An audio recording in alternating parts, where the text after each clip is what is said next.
Situated just off the Kidderminster to Birmingham Road in the English Midlands, Hagley Wood is part of the Hagley Hall estate belonging to Lord Cobham.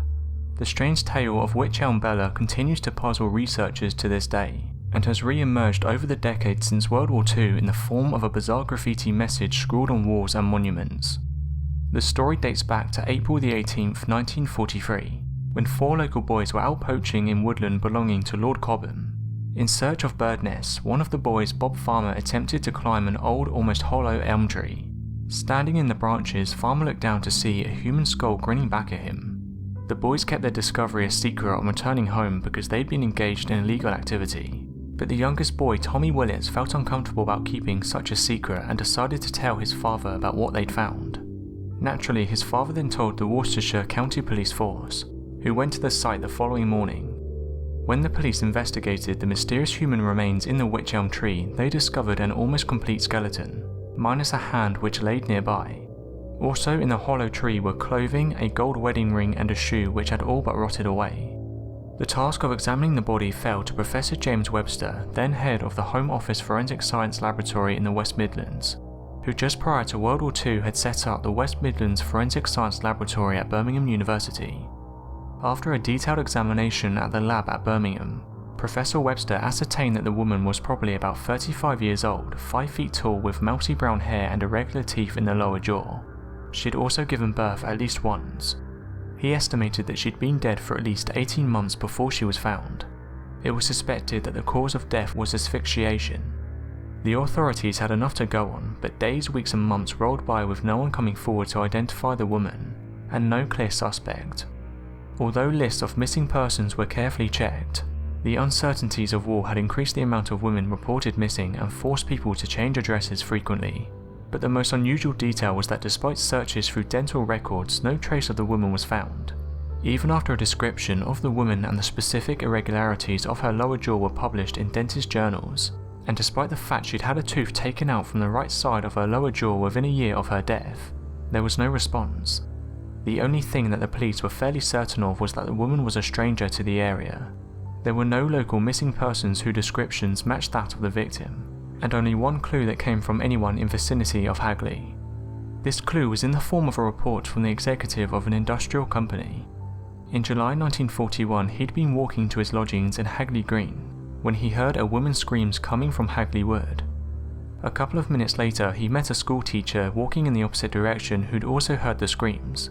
The men phoned the police, who arrived and searched Hagley Wood but found nothing.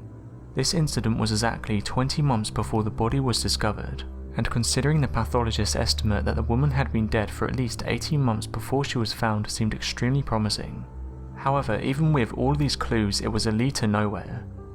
Around Christmas 1943, graffiti began to appear on the walls of empty buildings in various parts of the West Midlands area.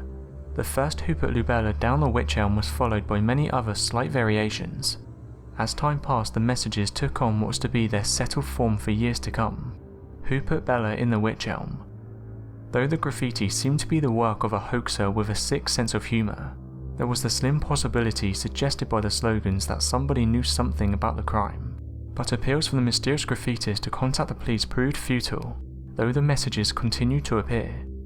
There were and still are many theories as to the identity of Bella and the mystery of her murder, but perhaps the most controversial was put forward at the time by Professor Margaret Murray.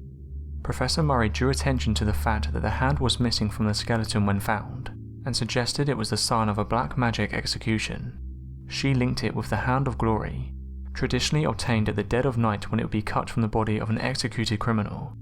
The hand was supposed to possess powerful magic, and was used to protect its owner from evil spirits, to reveal where treasure was buried, or even to put people to sleep. She also drew attention to the ancient tradition that the spirit of a dead witch could be prevented from causing any more harm by being imprisoned in the hollow of a tree. Another major theory emerged 10 years after the discovery of the body, and came in the form of a letter to the Midlands newspaper, the Wolverhampton Express and Star. The letter was sent to Lieutenant Colonel Wilfred Byford Jones, who in November 1953 went under the pseudonym Questor. He had written a series of articles on the Hagley Wood murder. The mysterious person who sent the letter claimed to have information about the murder and signed herself Anna Cleverly. The basis of her story was that in 1941 a spy ring had been operating in the West Midlands, passing on information to the Luftwaffe about the location of munition factories in the area. Anna claimed the murder victim was a Dutch woman who had arrived in England illegally around 1941 and had become involved in these activities.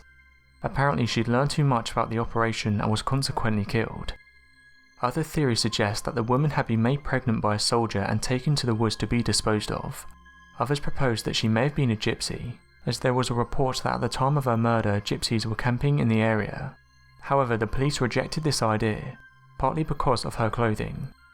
As for the police, while they've had various theories put forward and offers to help over the years, none have led anywhere and the identity of the victim and the killer remain unknown. So that was the mysterious tale of who put Bella in the Wych Elm. Thanks for watching and don't forget to subscribe for more countdown videos.